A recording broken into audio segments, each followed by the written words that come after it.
네, 마지막 연사입니다. 요즘 좀 핫하다고 하셨는데 이 로봇, 요즘 좀 대세라고 합니다. 이 로봇 인공관절 수술이 무엇인지 좀 샅샅이 알아보도록 하겠습니다. 제 옆에 우리 센터장님 모셨는데요. 서울 부민병원의 문찬웅 관절센터장님 있습니다. 센터장님 안녕하세요. 네, 반갑습니다. 네, 제가 센터장님 소개 좀 드리면요. 이 문찬웅 관절센터장님은 부천 성모병원 정형외과 교수를 역임하셨고요.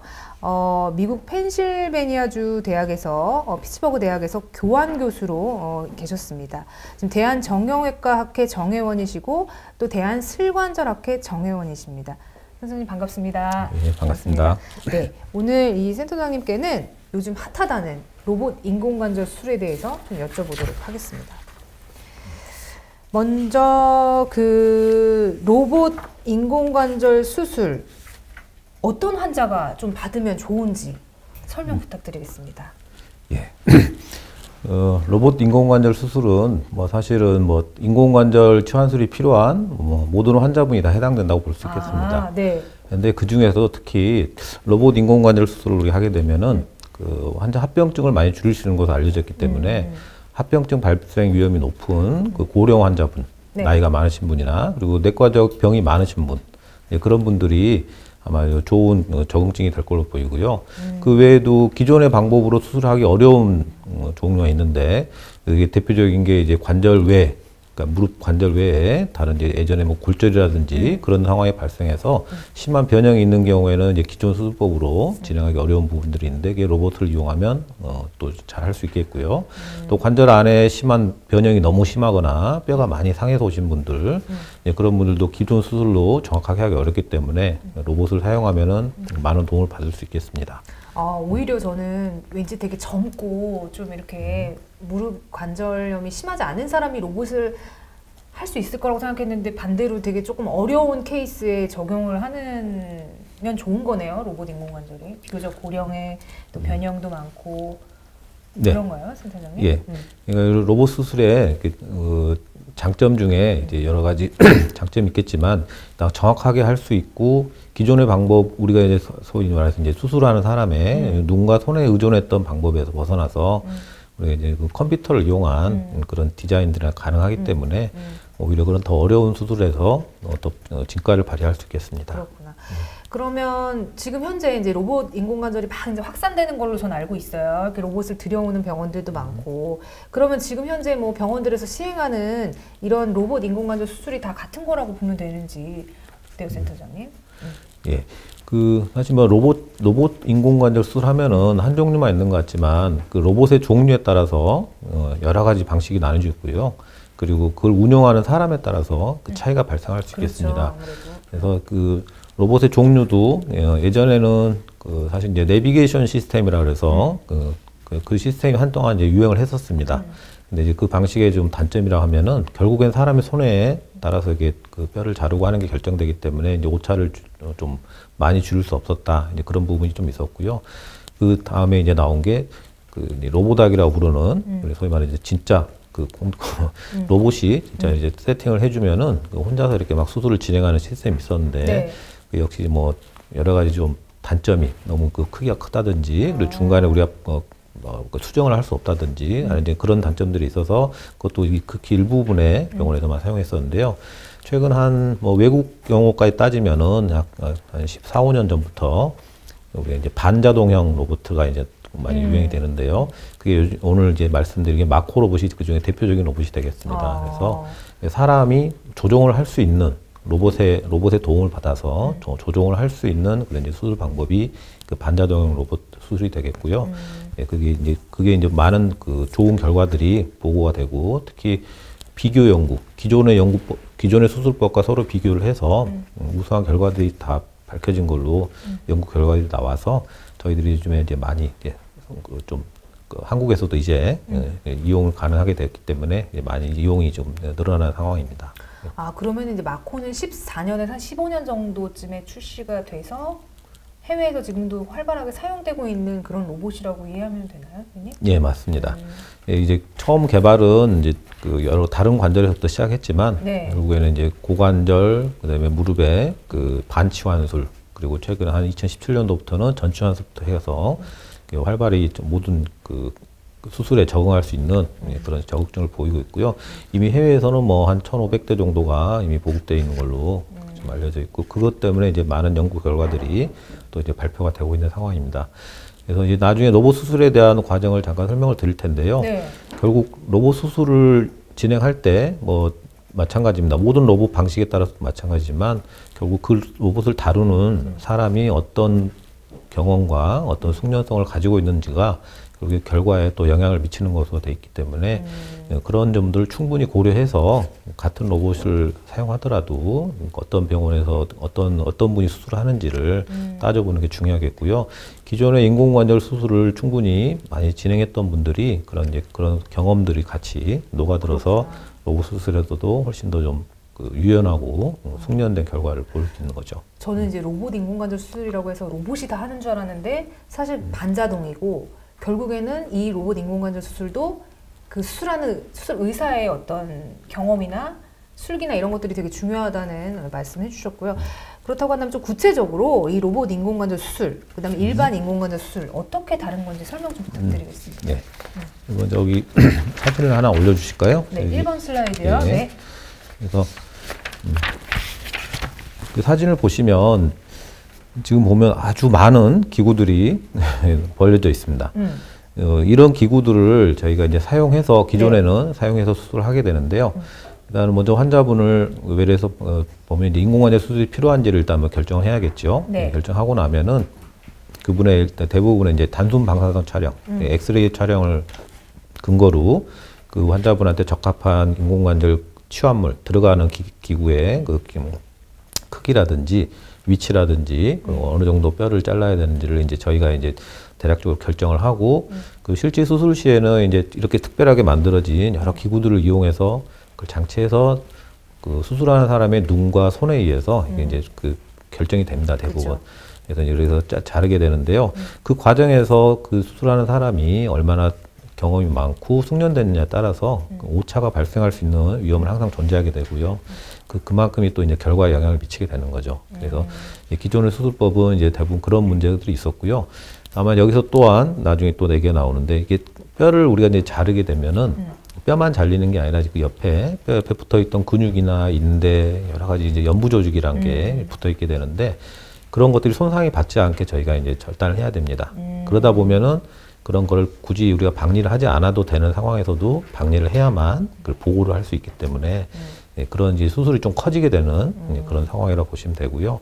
또 하나 이제 가장 좀 그 수술 후에 출혈에 가장 큰 영향을 미치는 것으로 저희가 이제 밝혀진 게 대퇴골, 그러니까 허벅지 뼈에 해당되는 부분은 저희가 기구를 집어넣고 각도를 정하기 위해서 그 골수관을까지 뼈를 뚫어야 됩니다. 네. 뚫고 거기에 기구를 삽입하게 되는데, 나중에 거기를 통해서 많은 이제 출혈이 발생할 수 있는 이제 그런 예, 그런 부분들이 있기 때문에 이게 출혈이 많고 이제 그런 거에 대한 원인 중에 하나였는데요. 그런 것들도 저희가 이제 기존 수술법으로는 어느 정도 피할 수 없는 그런 단점이 있었죠. 그렇구나. 그러면 이제 로봇 수술에서는 이런 오차나 출혈을 어떻게 이렇게 줄일 수 있는 건지 조금 자세히 설명 좀 부탁드리겠습니다. 네. 그러면 이제 그 다음 사진을 잠깐 보시면요. 네. 예. 1번 슬라이드. 네. 네. 왼쪽 슬라이드를 보시면은 왼쪽 사진을 보시면 그게 이제 저희가 이제 로봇 수술 시에는 그 기존 엑스레이보다는 이제 컴퓨터 촬영을 하게 됩니다. 컴퓨터 CT. 촬영으로 CT를 하게 돼서 컴퓨터 촬영을 얻어진 자료를 이용해서 저게 3차원으로 환자의 이미지를 얻어가지고 그걸 가지고서 저희가 미리 한번 이런 기구를 일단 어느 부분에 넣는 게 좋을지, 뼈를 어느 정도 자르는 게 좋을지, 어떤 각도로 위치시키는 게 좋을지를 아주 자세하게 정해볼 수 있는, 우리 소위 말해 시뮬레이션을 해볼 수 있는 그런 화면이 이제 그 왼쪽에 시뮬레이션이 있고요. 핵심인 것 같아요. 그렇죠. 미리 좀 예. 수술하기 전에 미리 좀 수술을 해볼 수 있다라는 점. 예, 예. 네. 그래서 이제 그 시뮬레이션 결과를 가지고 저희가 사실은 이제 아주 세밀한 거는 실제 수술할 때 다시 조정을 하게 되는데요. 그 부분에 대해서 미리 우리가 정확한 정보를 가지고서 이제 실제 수술에 임하게 됩니다. 그리고 이제 오른쪽 사진을 보시면 실제 수술 시에는 그걸 토대로 저희가 그 소위 말해 균형을 잡는다고 얘기를 하는 이제 그 시술 방법이 들어가야 되는데요. 네. 그런 과정을 거친 후에 결과를 다시 한번 확인하게 됩니다. 실제 기구가 들어갔을 때 어느 정도 상황이 되는지 그래서 그 상황에서 좀 뭔가가 맞지 않다 그러면은 그 상황에서 우리가 절제 방법을 바꾼다든지 각도를 조정한다든지 또 아니면 좀 더 균형을 더 잡는다든지 하는 방법으로 이런 방법으로 더 세밀하게 조정을 할 수 있기 때문에 훨씬 더 정확하게 수술이 가능한 게 이제 로봇 수술이 되겠습니다. 그러면 로봇 같은 경우에는 수술 의사가 알 수 없는 그런 정보들도 많이 주는 거죠? 예, 그렇죠. 저희 아무리 사람의 눈이 날카로워도 1도, 2도 차이를 우리는 알 수가 없습니다. 그렇죠. 1mm 차이를 저희가 실제로 자를 재보더라도 알기 어려운 건데요. 이 로봇, 마코 로봇의 경우에는 0.5mm 정도 정확도를 자랑하로 돼 있고요. 예, 각도도 0.5도 단위로 조절을 할 수 있습니다. 그래서 이런 기존의 수술법으로는 도저히 할 수 없는 그런 정밀한 수술이 가능한 거죠. 그렇구나. 뭐 보니까 이 로봇이 또 사람이 알 수 없는 정보라는 게 이게 절제하는 그 범위도 이 로봇이 좀 가이드를 해준다고 그래요. 그래서 이제 조금 더 절제하려고 그러면은 못 절제하게 하고 네. 이런 기능이 있다고 그러는데 그게 맞는 얘기인가요? 예, 예. 그게 이제 저희 이제 마코 로봇만의 어떻게 보면 이제 그 반자동형 로봇들의 네. 특징인데요. 예, 지금 다음 슬라이드 보시면 네, 보시면 저기 왼쪽에 보이는 그 사진이 이제 그 마코 로봇 네. 사진입니다. 그래서 마코 로봇이 뭐 사람처럼 생긴 그런 로봇은 아니고요. 네. 이렇게 이제 로봇 팔이 있고 로봇 팔 끝에 보면은 그 우리가 이제 소위 말해 이제 톱이 달려 있죠. 전기톱이 달려 있는데 그 전기톱을 이제 수술하는 의사 선생님이 붙잡고서 이제 뼈를 자르게 되는데요. 그 뼈를 어떻게 자르는지를 그 정해진 각도라든지 양이라든지 그런 부분은 저희가 이제 아까 말했던 그 시뮬레이션하고 세부 조정을 했던 부분에서 이제 정해집니다. 정해지면 로봇이 그걸 자동으로 계산해서 톱이 어느 정도까지 가야만 그거를 자를 수 있고 더 벗어나면 위험한지를 제어를 해줍니다. 그래서 오른쪽 사진을 보시면 절제 범위가 이렇게 표시가 돼 있고요. 그 범위를 벗어나게 되면 톱이 자동으로 멈추게 되고 로봇이 신호를 주게 됩니다. 그래서 저희는 수술하는 의사는 로봇가 제어해주는 시스템 안에서 그 범위 안에서 정확하게 뼈를 절제할 수 있게 되는 이제 그런 거기 때문에 그러니까 로봇이 이렇게 제어해주는 거는 어쨌든 정확도 측면에서는 굉장히 유리한 거잖아요. 수술 그렇죠. 측면에서. 예. 그죠? 그래서 이제 그걸 햅틱 존이라고 저희가 부르는데 그런 시스템이 마련되어 있기 때문에 안전하게 그 뼈를 정확하게 자를 수 있는 거죠. 그렇구나. 저 센터장님 여기 센터장님 안명혜님께서 네. 성모병원에서 주치의 선생님이셨는데 센터장님으로 가셨군요. 인사를 주셨네요. 아유, 반갑습니다. 네, 인사 주셨고요. 예. 저 몇 가지 좀 네. 아까 이제 뭐 말씀도 살짝 해주셨는데 다시 한번 또 강조해 주시면 좋을 것 같은 수연 김님께서 로봇 인공관절 수술이 필요한 환자가 따로 있나요? 라고 이제 질문 주셨어요. 예. 다시 한번 말씀 주시죠. 뭐 사실 따로 있는 건 아니고요. 뭐 기존의 방법으로 수술할 수 있었던 분도 다 로봇 수술 대상이 되고 기존의 방법보다는 여러 가지 장점을 보일 수 있는 방법이라서 다 해당되는데 특별히 로봇이 좀 필요하신 분 아까도 얘기했지만 좀 합병증이라든지 그런 위험이 떨어지고 출혈도 적고 수술 후의 통증도 훨씬 더 적은 거로 돼 있기 때문에 좀 더 나이가 많으시거나 좀 전신 상태가 조금 안 좋으신 분들은 로봇 수술하시면은 좀 더 좋은 이점을 얻을 수 있는 장점이 있겠고요. 또 기존 수술 방법으로 할 수 없는 분들이 있습니다. 제가 아까 얘기했던 변형이 아주 심하거나 특히 예전에 무슨 수술을 받아서 안에 이렇게 무슨 내고정물 쇠 같은 게 남아있는 분들은 기존 방법으로는 그걸 제거하지 않고서는 할 수 없었는데 로봇이 있는 경우에는 제거하지 않고도 할 수 있는 경우가 있습니다. 그래서 그런 분들은 로봇을 이용하시는 게 좋겠습니다. 기존에 좀 수술을 받았던 분들까지 해서 약간 고난도 수술에서 로봇을 적용하면 되게 좋을 것 같네요. 네. 네. 혜선리님께서 그럼 수술 후에 회복이 빠른가요? 라고 또 질문을 주셨어요. 예. 네. 네. 이거는 뭐 제가 이제 주장하는 게 아니고요. 이게 그동안 10여 년이 넘게 여러 가지 이제 자료들이 쌓였습니다. 쌓여서 그 수많은 연구들이 이미 다 발표가 됐고요. 네.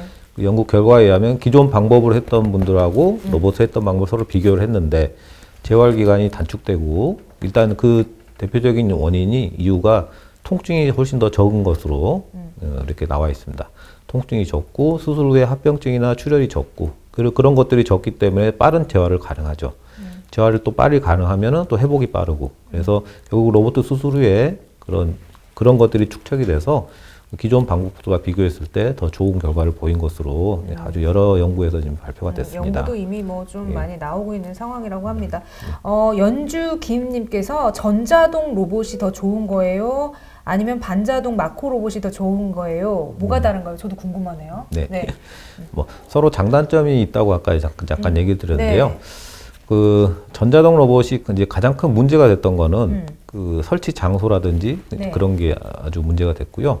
그리고 그 사실 수술 시간이 전자동 로봇 같은 경우는 상당히 좀 오래 걸리는 걸로 돼 있습니다. 그래서 깎아내는 방식이 달라서 네. 그런 것도 있고 가장 좀 문제가 됐던 거는 이미 한번 정해진 계획에 따라서 그대로 수술이 진행됩니다. 예, 중간에 이제 교정을 하거나 우리가 이제 바꿀 수 없는 게 좀 문제점이 됐던데 만약에 그런 과정이 필요 없이 다 된다 그러면 마코를 쓰나 전자동 로봇을 쓰나 네. 아마 뭐 큰 결과는 큰 차이는 없을 겁니다. 그렇지만 그 전자동 로봇도 마찬가지로 사람이 먼저 계획을 세우기 때문에 어쨌든 거기서 생기는 오차를 중간에 우리가 알아서 바꿀 수 있느냐 없느냐 차이가 제가 생각하는 이제 가장 큰 차이라고 보시면 될 것 같습니다. 반자동은 그러면은 중간에 조금 변화가 있으면 교정이 가능한데 예, 그렇죠. 그 전자동은 환자분의 조금 어려운 부분이 있다. 예, 무릎 상태가 이렇게 잘랐는데 좀 이렇게 있었고 여기서 좀 교정이 더 필요하다. 그랬을 때 이제 반자동 같은 경우는 이제 바로 교정이 가능한 거죠. 예. 그러니까 이게 보니까 마코 같은 경우 수술하기 전에 CT를 통해서 계획을 세우고 그다음 실제 수장에 들어가서 환자의 로봇을 보고 뭐 체크하는 과정이 있다고 하더라고요. 이게 진짜 그 CT에서 본 영상과 이 실제 환자의 무릎이 같은 모양이거나 같은 상태인 건지 그게 그때 교정이 가능하다는 말씀이신 거죠? 아, 이게 이제 약간 좀 개념도 다른데요. 네. 그 로봇 종류에 따라서 환자분이 실제 그 무릎 모양을 컴퓨터 촬영을 해서 이용하는 경우가 있고요. 처음부터 그냥 아예 정해진 모양을 가지고 그 말이지 제너럴한 모델을 가지고 그걸 가지고서 이제 이용하는 로봇이 있습니다. 이렇게 두 종류가 있는데요. 이제 마코 같은 경우는 실제 걸 가지고 쓰기 때문에 훨씬 더 좀 환자 상태를 정확하게 반영하는 장점이 있고요. 그 반대로 이미 정해진 데이터 안에서 환자의 그 데이터를 따로 입력합니다. 수술을 시작할 때. 그걸 레지스트레이션이라고 부르는 과정인데요. 그 과정을 통해서 이제 그걸 수정한 값을 가지고 이제 시작하게 되는데, 그 마코 같은 경우는 레지스트레이션 과정은 사실 실제 데이터를 다시 한번 확인하는 정도에 끝나고요. 쪽 다른 그런 그 이미 가진 제너럴한 모델을 가지고서 하는 수술을 하는 경우에는 그게 입력하는 과정이 중요하겠죠. 중요한데 실제 저기가 아니기 때문에 좀 컴퓨터 촬영을 한 번 더 하느냐 안 하느냐 그 차이가 있다고 보시면 되는데 아무래도 실제 무릎 모양을 가지고서 수술을 하는 게 좀 더 정확하지 않을까 저는 생각하고 있습니다. 아니 로봇 수술에 대해서 궁금한 점이 많으셨나 봐요. 질문이 계속 올라오는데 사실 저도 어려워하는 질문을 막 많이 주셨어요. 한기동님께서 반자동 로봇은 마코밖에 없나요? 이렇게 마코가 선두주자고요. 사실 마코 이전에 이미 여러 가지 로봇들이 있었습니다. 다양한 이름이 있었는데 그 마코처럼 상업적으로 성공한 거는 하나도 없었고요. 그래서 마코가 이제 그래서 대표 주자가 된 거고요. 마코 많이 뭐 대학병원을 비롯해서 많이 좀 들어오고 있더라고요. 그래서 한국에도 이제 많이 막 버물듯이 들어오는데 그 외에 이제 또 다른 회사 제품들도 있습니다. 여러 가지 제품들이 있는데 결국 마코가 이제 기본이 됐다고 이해하시면 되고요. 그리고 마코 결과가 축적이 되고 성공적인 결과를 보고했기 때문에 아무래도 믿을 수 있는 그런 로봇 수술법이 될 것으로 보입니다. 네, 그로우서님께서 이렇게 라이브로 고급 정보들을 알 수 있어서 너무 좋네요. 헬스송 감사합니다. 감사합니다. 좋은 말씀 주셨고요. 아, 이것도 전 너무 궁금해요. 이면등님께서 이 로봇 인공관절 수술하게 되면 수술비가 많이 비싼지 너무 비쌀 것 같거든요. 아, 예, 그게 사실 이제 로봇 수술 장점만 있는 건 아니죠. 예, 단점인데 우리나라에서 이제 최대 단점이 그 이제 로봇을 이용하기 위해서는 소위 말해서 소모품이 필요합니다.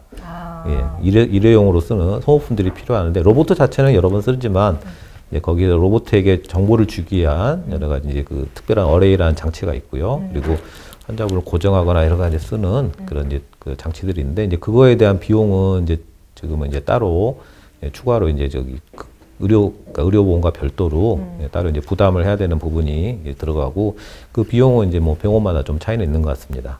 여기 너무 재밌는 질문이 그 호구완님께서 실비 되나요? 이건 보험사에 물어보면 될 것 같습니다. 예. 네. 아, 이거 또 좋은 질문인데 되게 좋은 질문이 많이 올라오네요. 루이스님께서 이 로봇 수술 받으면 인공관절 수명도 늘어나나요? 이거 정말 중요한 거잖아요. 아, 예, 그렇죠. 네. 예, 그 가장 아마 또 궁금해하실 네. 것 같긴 한데요. 사실 이제 그 인공관절 아까 이제 무릎에는 반치환술이 있고 전치환술이 있습니다. 반은 이제 절반만 하는 건데 절반인 경우에는 이제 이미 좀 기간이 더 많이 쌓여서 그 인공관절 수명에 대한 연구도 좀 돼 있어서 좀 더 뭐 좀 영향이 있는 것으로 길어진 좀 걸로? 예, 알려져 있고요. 인공관절 예, 아직 수술보다? 전치환술에 대한 거는 사실 이제 그 보통 우리가 수명을 따질 때 뭐 5년, 10년, 뭐 15년 이렇게 따지기 때문에 아직은 네. 좀 더 연구가 좀 필요할 것 같은데요. 필요한데, 다만 저희가 나와 있고, 네. 예, 다만 저희가 그를 좀 예상을 할 수 있는 게 그 인공관절의 수명에 큰 영향을 미치는 것 중에 하나가 정확하게 수술을 하는 거거든요. 정확한 수술을 그렇죠. 하고 정확한 위치에 들어가고 그리고 이제 그런 부분들인데 그런 부분에서는 훨씬 기존 수술법보다 더 정확한 수술을 제공하는 것으로 이미 밝혀졌기 때문에 아무래도 수명도 더 길어질 것으로 저희가 예상을 하고 되네요. 있습니다. 네. 예. 네, 아유, 로봇 인공관절 수술 진짜 A to Z 많은 얘기 해주셨는데, 이 로봇 인공관절 수술을 포함해서 인공관절 수술을 하는 환자들 수술 후에 주의점 좀 말씀 좀 부탁드리겠습니다. 예, 뭐 주의점 몇 가지가 있습니다. 저희가 이제 직접 환자분들한테 항상 강조하는 것 중에 이게 제일 첫 번째는 수술이 잘 되고 아무리 저기가 잘 되더라도 가장 네. 최종 결과에 영향을 미치는 거는 환자분이 얼마나 재활을 잘했느냐가 재활. 중요합니다. 그래서 아까 전에도 뭐 이게 많이 굴곡이 많이 되고 하고 이제 그런 건데 기구 영향도 있고 수술 영향도 있지만 환자분이 수술 이후에 바로 빨리 재활을 빨리 시작해서 빨리 구부렸다 폈다 하는 운동을 하고 근력 운동을 열심히 해서 빨리 걷고 그런 것들이 좋아질 때 가장 좋은 결과를 얻을 수 있는데요. 그게 병원에 있을 때만 하시는 게 아니고 집에 가서도 계속 하시는 겁니다. 예, 그게 가장 첫 번째 당부드리고 싶은 거고요. 두 번째는 인공관절 수술을 하게 되면 가장 제일 큰 합병증은 감염입니다. 소위 말해서 고름이 나오는 거죠. 수술한 부분에서. 이거 인공관절 빼야 예, 된다고 저는 그렇죠. 들었어요. 네. 이게 이제 수술하고 바로 생기는 분도 있지만 대부분은 5년, 10년 잘 쓰다가 갑자기 생겨서 옵니다. 그래요? 근데 다만 중요한 거는 생겼을 때 바로 오셔야죠. 예. 병원에 왜 항상 생기시는 거 갑자기 5년, 10년 쓰다가? 이제 그 여러 가지 원인이 있겠지만 대부분 이제 갑자기 면역이 떨어진다든지 뭐 외부에서 좀 그 상처가 있었다든지 또 뭐 이제 다른데 감염이 뭐 피를 타고 건너온다든지 뭐 이제 그런 상황이 벌어질 수 있는데요. 이제 그중에 이제 우리가 좀 예전부터 이제 치과 치료에 대한 얘기도 가끔 하는데 네. 치과 치료할 때도 이제 항상 인공관절이 있다는 거를 말씀을 해주셔야지 거기에 맞게 이제 상황을 대비해주고 미리 항생제를 쓴다든지 이제 그렇게 하는 거죠. 그래서 그런 관리, 감염에 대한 관리가 두 번째고요. 항상 상처 부위가 이상이 있는지, 뻘겋게 부었는지, 진물이 나는지라든지 이제 그런 것들이 있으면 빨리 병원에 오셔야 되는 거. 응? 몸에 열이 나고 무릎이 아프다. 빨리 병원에 오셔야 되는 거. 예, 이런 게 이제 두 번째 중요한 거 있고요. 너무 중요한 예. 정보네요. 그리고 그렇구나. 네. 또 하시면 네. 되겠어요? 그리고 이제 그 이후에 이제 그 다양한 관리가 있는데 그 좀 이제 생활 습관을 좀 바꾸셔야 되는 게 있어요. 그래서 그 소위 말해서 한국식 생활 방식을 하던 분은 이제 서양식으로 바꾸는 게 그러니까 좌식 생활 예, 같은. 인공관절 수명을 늘리는데 또 지대한 영향을 미칩니다. 그래서 그 대표적인 동작이 쪼그려 앉거나 양반다리, 무릎 꿇기 이런 건데요. 예, 그런 거를 인공관절 수술을 하면은 억지로 하면 할 수는 있습니다. 억지로 하면 할 수는 있는데 인공관절 기기의 수명을 감소시키는 활동 중에 하나이기 때문에 그런 건 안 하시는 게 좋고요. 농사 짓거나 아주 무거운 걸 쥐고 힘든 일 하시는 것도 좀 피하셔야 되고요. 그리고 격렬한 운동도. 네, 운동 중에는 달리기 종류. 달리기가 들어가는 건 좀 피하시는 게 좋고, 그리고 대부분 이제 축구, 농구, 뭐 이렇게 또 뭐 테니스 이런 것도 해당되고요. 그리고 이제 그럼 하면 괜찮은 게 뭐냐? 이제 자전거 타는 게 가장 좋은 걸로 알려져 있습니다. 네. 자전거 타고. 그리고 뭐 일반적으로 걷기 종류는 뭐 큰 제한 없이 하셔도 되고요. 골프 정도도 하셔도 큰 문제는 없습니다. 그냥 사교 댄스 하시는 거 괜찮고요. 괜찮아요? 예. 그런데 뭐 많은 예. 걸 할 수 있네요. 뭐 예, 달리기 종류하고 달리기는 인공관절 수술 안 해도 저는 안 합니다. 이렇게 바꿀 것 같아서. 예, 네. 예, 달리기 종류를 안 하시는 게 중요하고 쪼그리기를 안 하는 거, 예, 이게 중요합니다. 그리고 마지막으로 관리 중에 또 가장 중요한 건 정기적으로 병원을 오셔야 됩니다. 얼마나 특히 자주? 보통은 한 1년에 한 번 정도는 오셔서 엑스레이를 찍어서 관절이 잘 유지돼 있는지 네. 그리고 큰 문제는 안 생겼는지 그거를 수술받았던 분에게 확인을 받는 게 중요합니다. 1년에 한 번 또 꾸준히 정기 검사를 받는 것도 중요하다고 말씀 주셨네요. 예. 오늘 문센터장님 너무 속속들이 말씀 잘해주셔서 감사합니다. 네. 저희 오늘 인공관절 수술을 비롯해서 여러 가지 이제 무릎 관절염 뭐 증상, 그다음에 최근 또 트렌드라고 할 수 있는 로봇 인공관절 수술법까지 자세하게 알아봤는데요. 오늘 많은 도움이 되셨으면 좋겠습니다. 저희는 다음번에 더 유익한 주제로 찾아오겠습니다. 시청해 주셔서 감사합니다.